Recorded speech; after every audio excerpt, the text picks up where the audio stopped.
जय भीम। विषय अभी तो मैं पूरा पेपर नहीं पढ़ी हूँ सर, लेकिन हम विषय कुछ 5 मिनट ही दिया गया है। एक विषय हम ले लेते हैं महिलाओं, क्योंकि उनके बिना ही सब कुछ अधूरा है। सबसे पहले तो मंच में विराजमान मंचशील सभी को मैं प्रणाम करती हूँ और आप सब अपना कीमती समय दिए, आपको बहुत बहुत धन्यवाद। और मैं आशा सिंह रीवा से, मैं भी इस लड़ाई में शामिल हो चुकी हूँ और पूरी तरह से शामिल तब मैं मानूंगी जब यहाँ कुछ 50% महिलाओं की हिस्सेदारी दिखेगी, तब मुझे लगेगा कि मैं भी कुछ मेहनत कर रही हूँ। मैं महिला सशक्तिकरण में भी काम कर रही हूँ।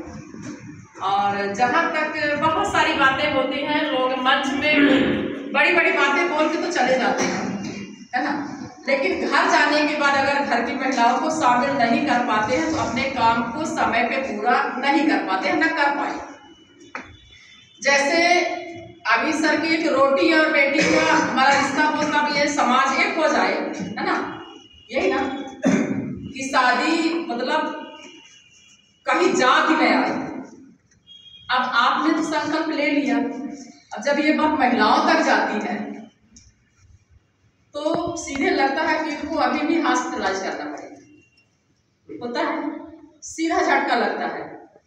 घर से अगर मूर्तियों को हटाने के लिए आप विचार तो बदलते हैं, किसी प्रोग्राम को अटेंड करते हैं कि नहीं अब भगवान को हटाइए, बाबा साहब को विराजिए, फूले साहब को विराजिए, इनकी तस्वीर लगाइए।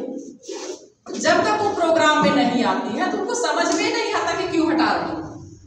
अब उनको 3 से 4 रात नींद ही नहीं आएगी, तो साइंस कहता है कि जब 4-5 दिन हम सोएंगे नहीं तो मेंटली डिस्टर्ब होंगे।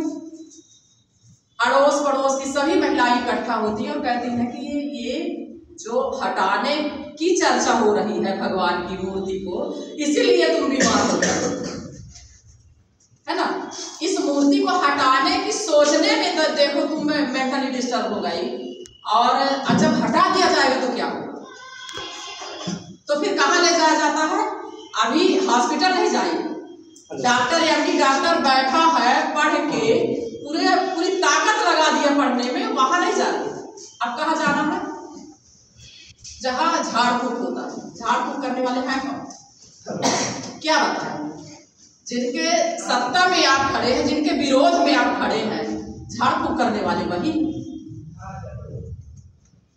ज्योतिषी के पास जाते ज्योतिषी वही बैठे, हमारे यहाँ के पुरखे नहीं बैठे। झाड़ने वाले वही हैं, ज्योतिषी भी वही हैं। घर बनवाओ, करोड़ों रुपए लगा दो, उसमें गृह प्रवेश करने के लिए हम पंडित जी के पास जाते हैं। कुआं खुदवाते हैं, ट्यूबवेल करवाते हैं पानी पीने के लिए, पंडित जी के पास जाते हैं। पूरा रिमोट कंट्रोल जब उनके पास है, स्विच उनके पास है, तब हमारे घर की लाइट जलेगी।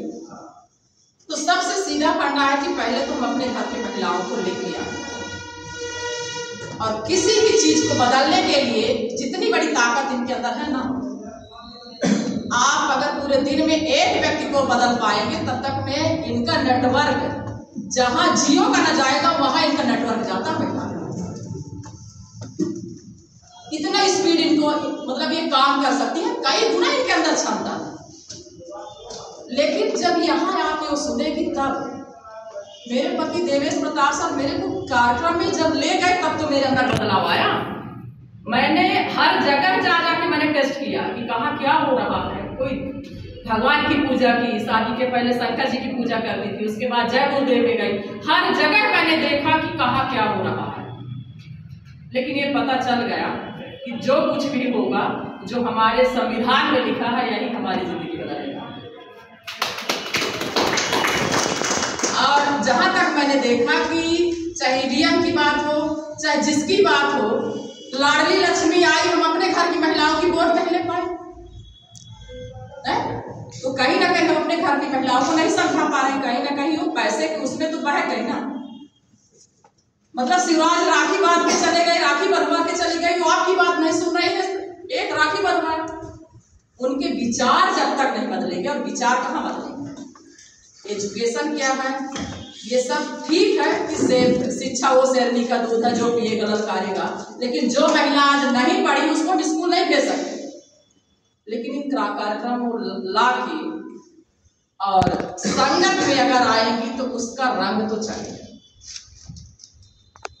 संगत में अगर आएंगे तो रंग तो चढ़ेगा ही, एकदम से नहीं आएगा, धीरे धीरे आएगा। कोई ऐसी महिला नहीं कि महिला, अभी कब का प्रोग्राम था सर, अनाउंस किया गया कि जो महिलाओं को बोलना हो मंच पे आए। किस महिला को आपने तैयार किया को मंच पे आ जाए? किस महिला को तैयार किया? किसी महिला को हम तैयार नहीं किए। क्या खानदानी है कोई स्टेज में आके बोले? कौन सा खानदानी आपने सिखाया? ऐसा कुछ नहीं। उनको छोटे छोटे कार्यक्रम में आप लेके आइए, सिखाइए घर में कि मोबाइल में नहीं जूझना है। टीवी, मेरे घर में 10 साल से टीवी नहीं, मोबाइल में मेरा बेफालतू का समय नहीं जाता। जो हम मोबाइल में देखते हैं तो हम अपने विचारधाराओं का देखते हैं, लड़ाई कहाँ से कहाँ चल रही है, क्या बातें हो रही हैं। और हमारे घर की महिलाएं क्या देखती हैं? सास बहू के नाटक में क्या हुआ, इस नाटक में क्या हुआ, सास ने प्रोग्राम हुआ खीर में मिर्ची डाल दी, खीर में नमक डाल दी। तो हमारे विचारधारा में घर में आपका बहुत अच्छा विचार जाता है, यहाँ से सीख के, और घर में एक मुट्ठी नमक डाल दी बीवी, सब खत्म। तो सबसे पहले आप लोग लेके आइए, और मैं नहीं कहती कि आप दूर दूर लेके जाइए, लेकिन छोटे छोटे प्रोग्राम में जब उनकी हिस्सेदारी होगी तो विचार बदलेगा। घर में पैर पसारने की, सोने की जगह नहीं है, 36 देवी देवता लगे, कहाँ लगे? जो पढ़ा लिखा, जो लगवा रहा उसके घर में नहीं लगा है। मैं बिल्कुल सच्ची घटना बता रही हूँ।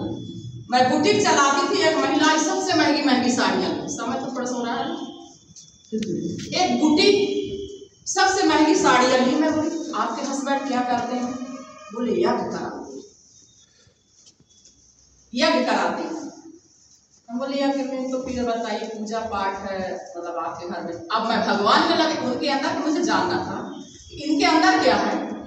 बोले ऐसा कुछ नहीं है, जब वहाँ रहते हैं थक गए करवाते करवाते पूजा, जब वहाँ बैठते हैं तब करवाते हैं। घर में आने के बाद अगरबत्ती से उनको घड़ा हुआ है, अगरबत्ती देख के उनको गुस्सा आती है। जो व्यक्ति करवाता है और जिसके पीछे पीछे हम दौड़ते हैं उसको अगरबत्ती से घड़ा है।